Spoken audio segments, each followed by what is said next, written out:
আমরা তো প্রায়ই শুনি যে মাইক্রোপ্রসেসর হলো কম্পিউটারের ব্রেন বা মস্তিষ্ক। হ্যাঁ, কথাটা ঠিকই। কিন্তু এই ব্রেনটা মানে ঠিক কিভাবে কাজ করে? ও নিজের কি কোনো ভাষা আছে? এই যেমন ইনস্ট্রাকশন সেট। আজকের আলোচনায় আমরা এই ব্যাপারগুলোই একটু সহজ করে বোঝার চেষ্টা করব। একদম। আজকে আমরা মাইক্রোপ্রসেসর আর্কিটেকচার নিয়ে কথা বলবো, বিশেষ করে একজন প্রোগ্রামার কিভাবে এটাকে দেখে সেই দিকটা থেকে। আর উদাহরণ হিসেবে আমরা একটা ক্লাসিক মানে ইন্টেল 8086 প্রসেসর সেটা ব্যবহার করব। দারুণ! তাহলে আমাদের লক্ষ্য হবে 8086 ধরে আর্কিটেকচারে কিছু জরুরি জিনিস, যেমন ধরুন instruction set, register, memory addressing, interrupt, এইসব কনসেপ্টগুলো পরিষ্কার করা। তো শুরু করি ইনস্ট্রাকশন সেট আর্কিটেকচার বা আইএসএ দিয়ে। এটা আসলে কি? হ্যাঁ, আইএসএ হলো মানে সহজ ভাষায় বলতে গেলে প্রসেসরের শব্দভাণ্ডার। মানে প্রসেসরটা কি কি কাজ করতে পারে সেটা এর মধ্যেই লেখা থাকে। যেমন? যেমন ধরুন ডেটা এক জায়গা থেকে অন্য জায়গায় সরানো মানে এমওভি ইনস্ট্রাকশন, বা দুটো সংখ্যা যোগ করা এডিডি, কিংবা দুটো জিনিসের তুলনা করা সিএমপি। প্রোগ্রামাররা কিন্তু এই ইনস্ট্রাকশনগুলো ব্যবহার করেই সফটওয়্যার লেখেন। তার মানে এই আইএসআইটাই ঠিক করে দেয় যে প্রোগ্রামিংটা কতটা সহজ হবে বা কতটা কঠিন। ঠিক তাই, আর্কিটেকচারটা কেমন তার উপর অনেক কিছু নির্ভর করে। মানে একজন প্রোগ্রামার প্রসেসরকে দিয়ে কি করাতে পারবেন তার নিয়মকানুনগুলো এই আইএসএতেই বলা থাকে। আচ্ছা, তাহলে ইনস্ট্রাকশন সেট আর্কিটেকচার আসলে কি নির্দেশ করে? মানে এটা প্রসেসরের ক্ষমতা আর ব্যবহারের নিয়মাবলী, তাই তো? একদম, এটাই নির্দেশ করে। বেশ, বোঝা গেল। এবার আসি আমাদের উদাহরণে, ইন্টেল 8086। এটা তো বেশ পুরনো, কিন্তু খুব একটা মাইলস্টোন ছিল, তাই না? 16 বিটের। হ্যাঁ, খুবই ঐতিহাসিক আর প্রভাবশালী একটা চিপ। এর ভেতরে প্রধানত দুটো অংশ আছে। একটাকে বলে বাস ইন্টারফেস ইউনিট বা বিআইইউ। বিআইইউ এর কাজ কি? এর কাজ হলো মেমোরি থেকে ইনস্ট্রাকশন খুঁজে আনা মানে ফেচ করা।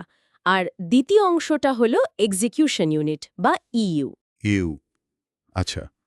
সে নিশ্চয়ই ইনস্ট্রাকশনসগুলো চালায়। ঠিক, এও ওই ইনস্ট্রাকশনগুলো এক্সিকিউট করে। আর মজার ব্যাপার হলো এরা একরকম টিম হিসেবে কাজ করে। টিম হিসেবে? কিভাবে? অনেকটা কিচেনের হেল্পার আর শেফের মতো? বাহ, দারুণ উপমা। ঠিক তাই, যখন এও একটা ইনস্ট্রাকশন এক্সিকিউট করতে ব্যস্ত, বিআইইউ কিন্তু তখন বসে না থেকে পরের ইনস্ট্রাকশনটা মেমোরি থেকে এনে রেডি রাখে। ও, মানে পাইপলাইনিং এর মতো, কাজটা ফাস্ট করার জন্য। একদম ঠিক। এই পাইপলাইনিংয়ের ধারণাটা ৮০-৮৬তে ছিল, যা ওর গতি বাড়াতে খুব সাহায্য করেছিল। তাহলে ৮০-৮৬-র কোন দুটো প্রধান ইউনিট এই পাইপলাইনিং সম্ভব করে তোলে? ওই বিআইইউ আর এইইউ। দারুণ। আচ্ছা, প্রসেসরের ভেতরে রেজিস্টার বলেও তো কিছু থাকে, যেগুলো নাকি খুব ফাস্ট। হ্যাঁ, রেজিস্টার হলো প্রসেসরের নিজস্ব খুব দ্রুত গতির কিছু ছোট ছোট মেমোরি। মানে ডেটা প্রসেস করার সময় টেম্পোরারি কিছু রাখার জন্য এগুলো ব্যবহার হয়। ৮০-৮৬তে কি ধরনের রেজিস্টার ছিল? কয়েক রকমের ছিল, যেমন general purpose register, AX, BX, CX, DX. এগুলো সাধারণ ডেটা রাখা বা ছোটখাটো হিসেবের জন্য। আচ্ছা। আর তারপর আছে segment register, CS, DS, SS, ES. এদের কাজটা একটু অন্যরকম, মেমোরি ম্যানেজমেন্টের সাথে যুক্ত। সেগমেন্ট রেজিস্টার, এদের কাজটা ঠিক? দেখুন, 8086 ছিল 16 বিটের প্রসেসর, মানে রেজিস্টারগুলো 16 বিটের।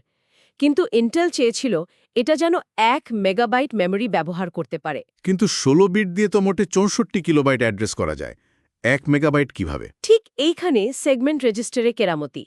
এরা আসলে মেমোরির বিভিন্ন 64 কিলোবাইটের অংশ বা সেগমেন্টের শুরুটা কোথায় সেটা নির্দেশ করে। ও, মানে 16 বিটের সীমাবদ্ধতা কাটানোর একটা উপায়। হ্যাঁ, কিভাবে কাজ করে এটা? হ্যাঁ, একটা কৌশল। আসল ফিজিক্যাল অ্যাড্রেসটা বের করার জন্য প্রসেসর সেগমেন্ট রেজিস্টারের ভ্যালুকে 16 দিয়ে গুণ করে, মানে 4 বিট বাম দিকে সরায়, আর তার সাথে একটা 16 বিটের অফসেট অ্যাড্রেস যোগ করে। সূত্রটা তাহলে দাঁড়ালো physical address equals to segment address 16 plus offset address. একদম। মনে রাখার জন্য অনেকে মজা করে বলে সেগ মাল্টিপ্লাইড বাই 16 অফসেট জুড়ে ফিজিক্যাল অ্যাড্রেস চিন, মানে segment address 16 plus offset address. অনেকটা আমরা যেমন বলি অমুক এলাকা সেগমেন্ট, তার এত নম্বর বাড়ি অফসেট। বেশ ইন্টারেস্টিং তো। তাহলে এই সেগমেন্টেশন পদ্ধতি মূলত কি সুবিধে দিয়েছিল? এটা 16 বিট আর্কিটেকচারকে 1 এমবি মেমোরি ব্যবহারের ক্ষমতা দিয়েছিল। ঠিক তাই, আচ্ছা, এবার আসি ইন্টারাপ্টে। এটা তো অনেকটা এরকম যে আমি একটা কাজ করছি, হঠাৎ একটা জরুরি ফোন এলো, আমি কাজ থামিয়ে ফোনটা ধরলাম। একেবারে পারফেক্ট উপমা। ইন্টারাপ্ট ঠিক তাই, একটা সিগন্যাল যা প্রসেসরের চলতি কাজটাকে থামিয়ে দিয়ে একটা বিশেষ জরুরি কাজ, মানে একটা ইন্টারাপ্ট সার্ভিস রুটিন বা আইএসআর, সেটা করতে বলে। এই সিগন্যাল কি বাইরে থেকে আসে, মানে হার্ডওয়্যার থেকে? হ্যাঁ, হার্ডওয়্যার থেকেও আসতে পারে, যেমন ধরুন কিবোর্ডে কিছু টাইপ করলে, আবার সফটওয়্যার থেকেও তৈরি করা যায় আইএনটি ইনস্ট্রাকশন ব্যবহার করে। ও, মানে সফটওয়্যার নিজেও ইন্টারাপ্ট তৈরি করতে পারে। হ্যাঁ, পারে। তার মানে প্রসেসরকে বাইরের কোনো ঘটনা বা তার নিজের প্রোগ্রামের নির্দেশ দিয়েও থামানো যেতে পারে, তাই না? হুম, এটাই হার্ডওয়্যার আর সফটওয়্যার ইন্টারাপ্টের মূল কনসেপ্ট। পরিষ্কার। আচ্ছা, ইনস্ট্রাকশনের ডেটা কোথায় আছে বা ডেটাটা কি, সেটা বলারও তো নানা রকম উপায় আছে। Addressing mode. হ্যাঁ, ঠিক। একটা ইনস্ট্রাকশন যে ডেটা নিয়ে কাজ করবে, সে ডেটাটা কোথায় আছে বা সেটা কিভাবে পাবে, সেটাই বলে অ্যাড্রেসিং মোড। অনেক রকম আছে। দুটো সহজ উদাহরণ দিলে ভালো হয়। ধরুন ইমিডিয়েট মোড।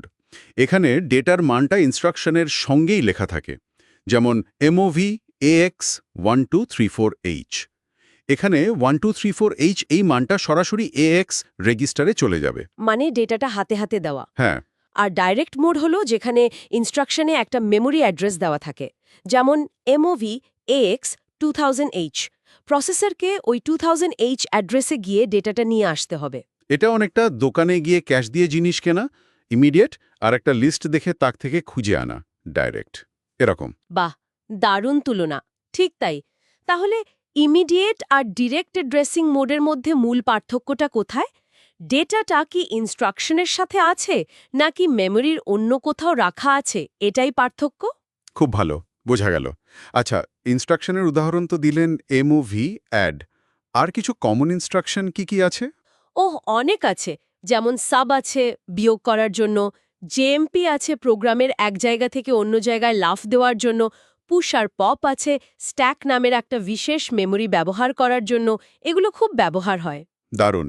তাহলে আজকের আলোচনায় আমরা কিন্তু মাইক্রোপ্রসেসর আর্কিটেকচারের একদম গোড়ার কথা, মানে আইএসএ থেকে শুরু করে 8086 এর ভেতরের গঠন, মানে বিআইইউ, বিইউ, তারপর রেজিস্টার, মেমোরি অ্যাড্রেস করার সেগমেন্টেশন পদ্ধতি, ইন্টারাপ্ট আর ডেটা খুঁজে পাওয়ার বিভিন্ন অ্যাড্রেসিং মোড নিয়ে বেশ অনেকটা জেনে ফেললাম। হ্যাঁ, মোটামুটি একটা ধারণা তৈরি হলো। আর দেখুন, এই যে ক্লাসিক আর্কিটেকচার মানে 8086 এর মতো পুরনো আর্কিটেকচারের মূল নীতিগুলো, এগুলো বোঝাটা কিন্তু আজও খুব জরুরি। কেন জরুরি? এখন তো অনেক অ্যাডভান্স প্রসেসর এসে গেছে। জরুরি কারণ আপনি যখন কোনো সফটওয়্যারকে অপটিমাইজ করতে চাইবেন, মানে আরও ফাস্ট করতে চাইবেন, বা ধরুন এমবেডেড সিস্টেমের জন্য কোড লিখবেন যেখানে মেমোরি পাওয়ার এগুলো খুব কম থাকে, তখন এই আর্কিটেকচারের জ্ঞান খুব কাজে দেয়। আচ্ছা, আচ্ছা। আর সত্যি বলতে কি, আজকের দিনের মাল্টিকোর প্রসেসর বা আরও ভবিষ্যতের প্রযুক্তিগুলো কিভাবে কাজ করে সেটা ভালোভাবে বুঝতে গেলেও এই বেসিকটা, এই ভিতটা কিন্তু পরিষ্কার থাকা দরকার। একদম ঠিক কথা। এটা শুধু একটা পুরনো টেকনোলজি জানা নয়, বরং ভবিষ্যতের দিকে এগোনোর জন্য একটা জরুরি ধাপ। আর এখানেই আমরা আজকের আলোচনা শেষ করছি। তবে একটা প্রশ্ন রেখে যাই। আজকের এই মাল্টিকোর প্রসেসর, এআই চিপস বা ধরুন কোয়ান্টাম কম্পিউটিংয়ের যুগে দাঁড়িয়ে এই ৮০-৮৬ মতো ক্লাসিক আর্কিটেকচারের জ্ঞান আসলে কতটা প্রাসঙ্গিক? কিভাবে এটা আমাদের সাহায্য করতে পারে? এটা নিয়ে ভাবার অনেক অবকাশ আছে কিন্তু।